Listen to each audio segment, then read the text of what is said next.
Good morning, students. Have you finished your prayer? Thank you.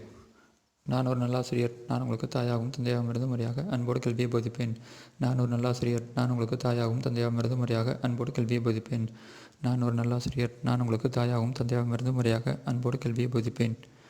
Okay, students, take your social science book. So take page number 157. Today we will move to geography.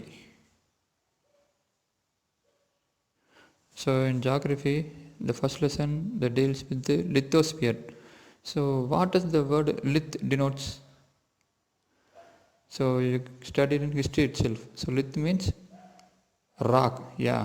So you are going to study about the rock surface, that is the earth surface. So internal surface of the earth. So internal process of the earth. Yeah. So what does the earth consist of in its interior part? You know the outer part because you are seeing through your naked eye. But what is the earth in its interior part filled with? Do you know? Do you have any idea? So in this lesson you will know about it detailedly. So let us move into the lesson. Learning objectives. So what are you going to learn from this lesson? So first you know about the spheres of the earth. So the different spheres of the earth. Then to illustrate the internal structure of the earth. So apart from that, so what was the composition of earth in its inside? So the internal structure of the earth. Then third one, to study the rock types and its cycle. So there are different types of rocks. So you study about the major types and some example for these major types. Then to explain the internal process of the earth. So you know about the internal process that takes place inside the earth. Then finally you will know about the process of earthquake and volcanoes. So what causes earthquake and what causes volcano? Okay, so you heard about the earthquakes and volcano eruptions. Okay, so what causes the earthquake? So what was the reason for volcano eruption? So you will learn detailedly about it. Yeah. So in this lesson you are going to learn about the different spheres of the earth, then the internal structure of the earth, then you will study about the types of the rocks and its cycle. So how the rocks were formed. Then so you know about the internal process of the earth. So what are the internal process that takes place in the earth. Then finally about the process of earthquake and volcanoes. So what causes earthquake and what was the reason for the volcano eruption. You will learn detailedly. Introduction. So the spheres of earth includes 4 types. Okay, so there are 4 spheres in earth. So they are lithosphere, atmosphere, hydrosphere and biosphere. Okay, wow. So the 4 spheres of the earth were lithosphere, atmosphere, hydrosphere and biosphere. So lithosphere means it includes the solid earth. Yeah, so the place where we stand. Yes, you are standing in a place. It is called as lithosphere. Yeah. Then atmosphere. So atmosphere means it includes the gas. Yeah, so you are feeling the gas now. You are inhaling and exhaling oxygen and carbon dioxide gases now. So that, yes, where it is in the atmosphere. Okay. Then at the hydrosphere. Yes, so hydrosphere it covers water. Yes, so the water may be in pond, lake, ocean. Okay, so wherever it may be. Yeah, so the all water bodies includes hydrosphere. Yeah. So biosphere means so the living, so all life. Yeah, so you can see living organisms in all the 3 spheres. So lithosphere you can find living organisms, in atmosphere you can find living organisms, and in hydrosphere also you can find living organisms. Yeah, so that is called as biosphere. Yeah, so lithosphere it includes the solid part of the earth. Okay, that is rock and solid part. Atmosphere means it includes the gaseous part, that is the air. Okay, so the hydrosphere it covers water. So wherever the water body exists, it was called as hydrosphere. Then biosphere living features. Okay, so wherever living organisms exist, it was called as biosphere. So Arthur Holmes, a geologist from England, so defined the spheres of earth as follows. So he described earth physically as a ball. Yes, he described the earth as a ball of rock, so which was partly covered by water, wrapped in an envelope of the air. Yeah, so Arthur Holmes, a geologist from England, described earth as a ball of rock. So ball of rock na, it includes the lithosphere, so which is partly covered by water, that is the hydrosphere. So wrapped in envelope of air, so that is covered by envelope of air, that is atmosphere. So these three physical zones, so convenient to add a biological zone. So three physical zones, so which made convenient, so convenient for the biological zone, that is the living organisms, the biosphere. Okay, so the author Holmes so physically described Earth as a ball of rock, lithosphere, partly covered by water, that is the hydrosphere, wrapped in an envelope of air, that is the atmosphere. So these three physical zones, so which made it convenient to add a biological zone, that is the biosphere. So spheres of the earth. So earth surface, it is a vast area. So the total area of earth surface was 510 million square kilometer. Okay, so 510 million square kilometer. So 1 million equal to how many?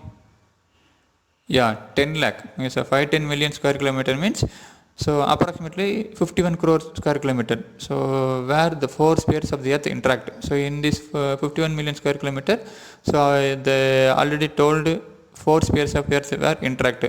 So these spheres were commonly divided into two. One is called as abiotic sphere and another is biotic sphere. So abiotic spheres includes lithosphere, atmosphere and hydrosphere. So abiotic spheres means, abiotic means non-living factors. Yeah, so the lithosphere, atmosphere and hydrosphere comes under abiotic spheres. And biospheres, it come under biotic sphere. Yes, so biotic means living component.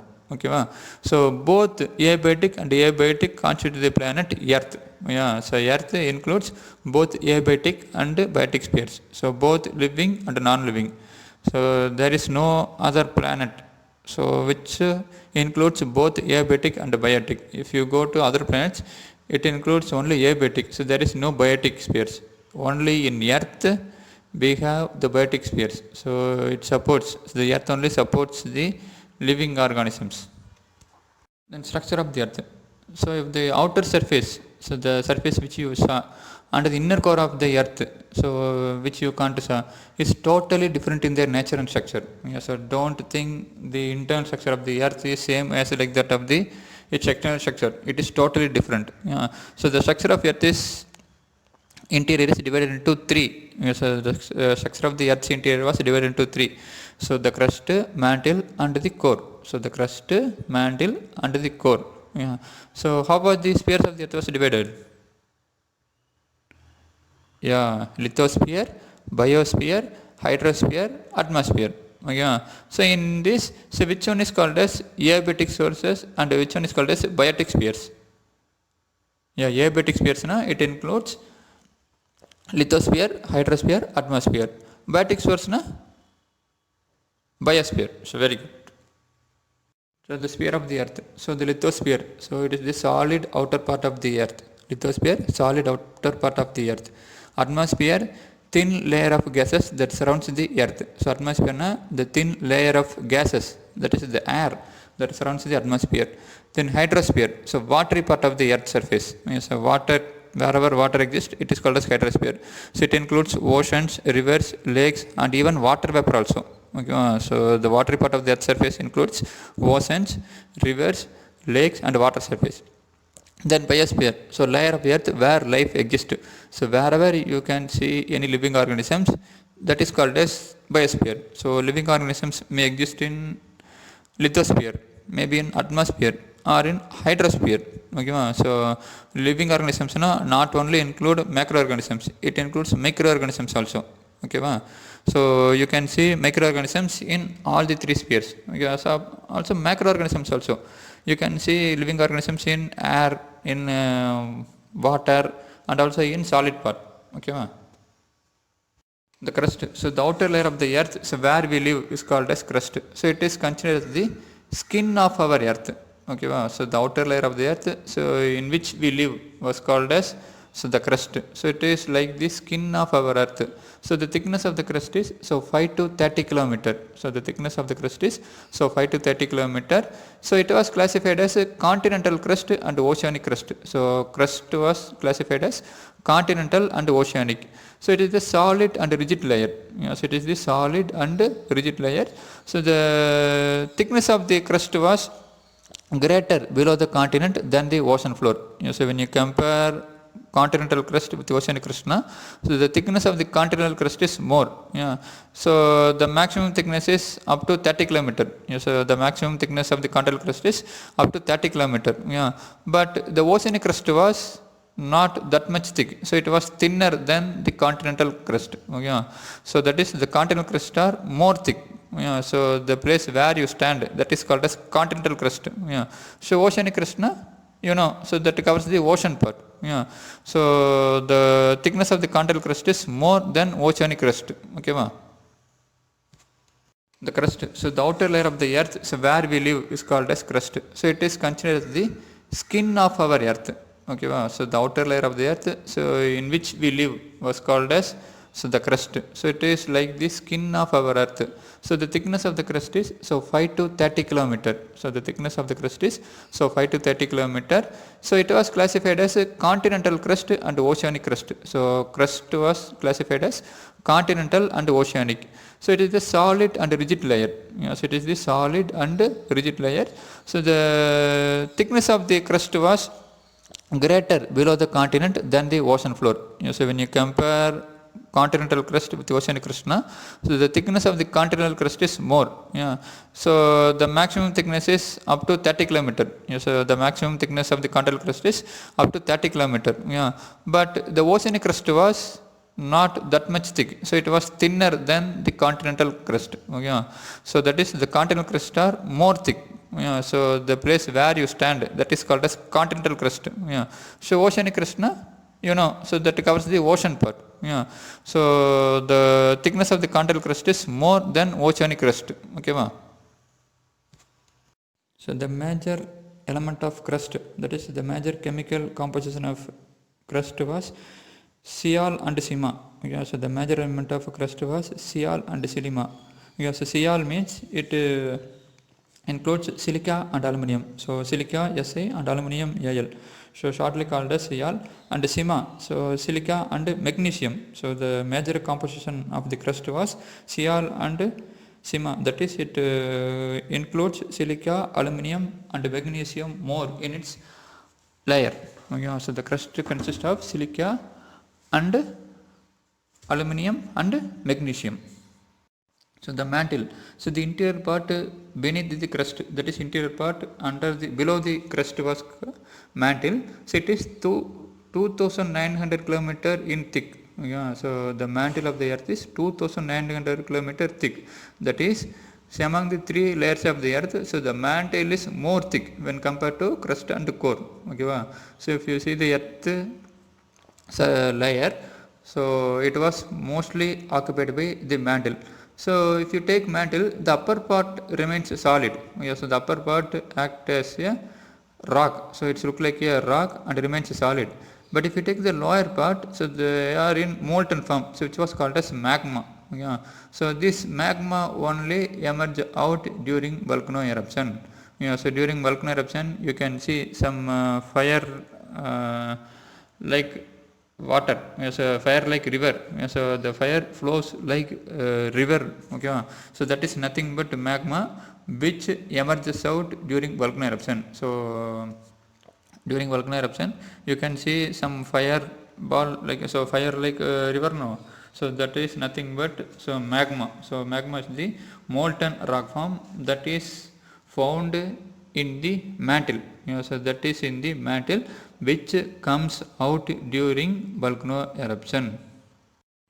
So the core, so it is the innermost and hottest layer of the earth. So it is the innermost and hottest layer of the earth. So it lies below the mantle. So the core lies below the mantle.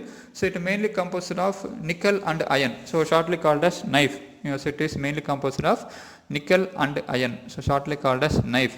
So it was divided into two types. So one is called as solid inner core and another one is called as liquid outer core. So the core is divided into two. So solid inner core and liquid outer core.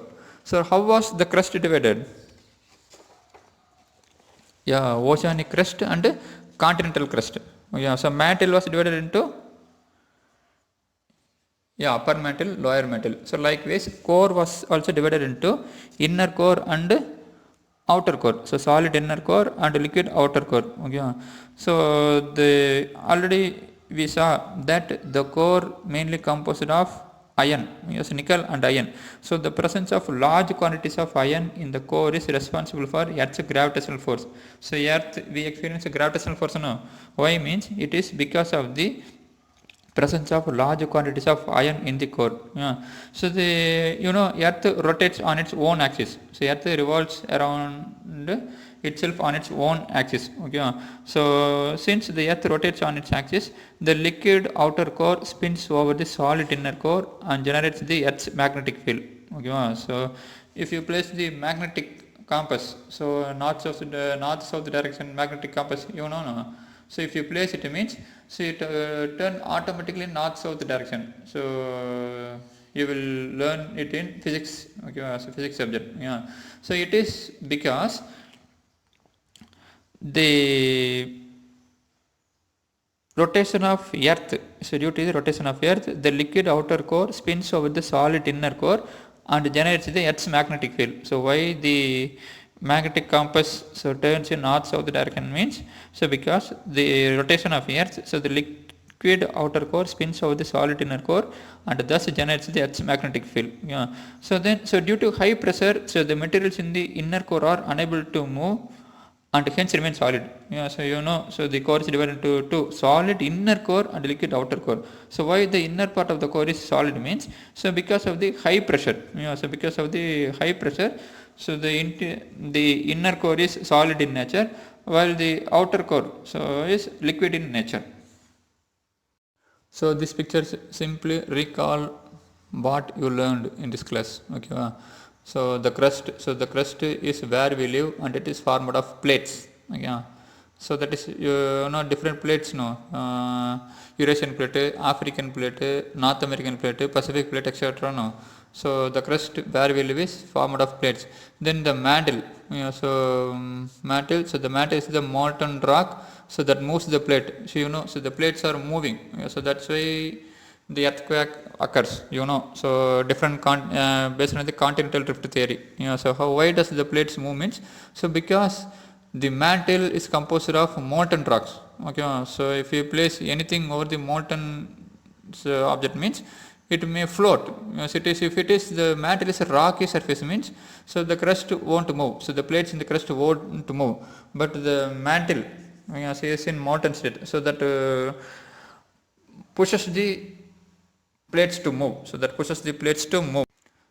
Then the core, inner core and outer core. So outer core, so the outer core is hot and in liquid. So the outer core is hot and liquid. Then inner core, so the inner core is solid because of the heat and pressure. So due to heat and pressure, so high pressure, the inner part of the core, so the inner part of the earth is solid in nature. Okay, so the inner part of the temperature, do you know how much it will be?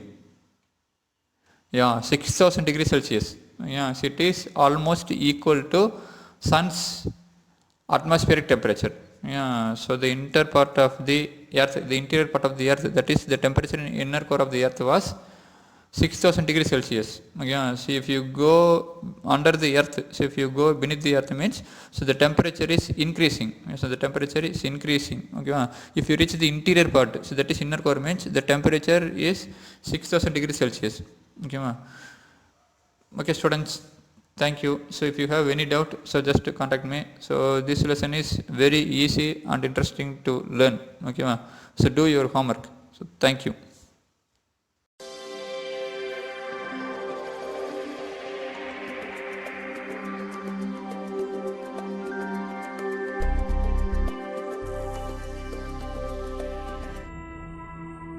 The surface of the earth is covered by rocks and water bodies. But what about the inside of the earth? If we were to take a look at the earth's interior, we would see that the earth consists of 4 layers. They are the crust, the mantle, the outer core, and the inner core. The crust is the outermost layer of the earth. It consists of various landforms like mountains, plateaus, volcanoes, etc. The crust also consists of numerous rock plates. The shifting of these plates resulted in the formation of continents. In reality, the crust of the earth is a very thin layer. It is only 50 kilometers deep. The crust floats on top of the outer layers of the earth. The oceanic crust is thinner than the continental crust.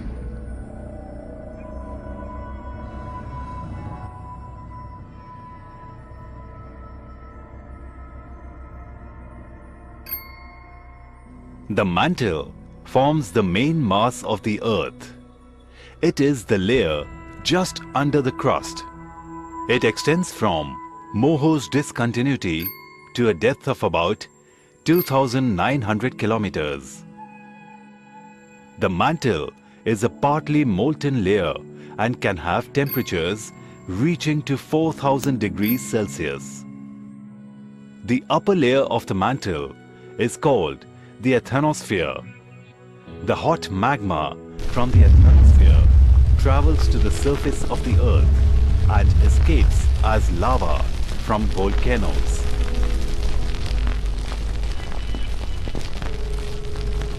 In addition to the asthenosphere, there is a layer known as lithosphere. The crust and the uppermost layer of the mantle together form the lithosphere. While the asthenosphere has a depth of 400 kilometers, the lithosphere extends from 10 to 200 kilometers. The next layer of the earth is the outer core. This layer is exceedingly hot. It has a temperature of about 5,000 degrees Celsius. The outer core consists mainly of liquid iron. It has a depth of 2,200 kilometers. The core mantle boundary is located at 2,900 kilometers below the surface of the earth. We now come to the innermost layer of the earth, the inner core. The inner core has a temperature of around 6,000 degrees Celsius. This is nearly the temperature of the sun's surface. The inner core has a depth of 1,250 kilometers. Unlike the outer core, the inner core is in solid state. The intense pressure of the layers of the earth ensures that the inner core remains solid in nature. Deep within the core of the earth, there are radioactive elements such as uranium. These elements give off heat when they decay. This slows down the rate at which the earth is cooling. But the core also has a very important function. It is responsible for the magnetic field of the earth. The magnetic field is generated in the inner core, and the convections within the outer core result in the creation of magnetic fields. This magnetic field is what protects us from solar winds and high-energy particles of the sun. The four layers of the earth all have special functions. Now you know what the earth looks like on both the inside and the outside.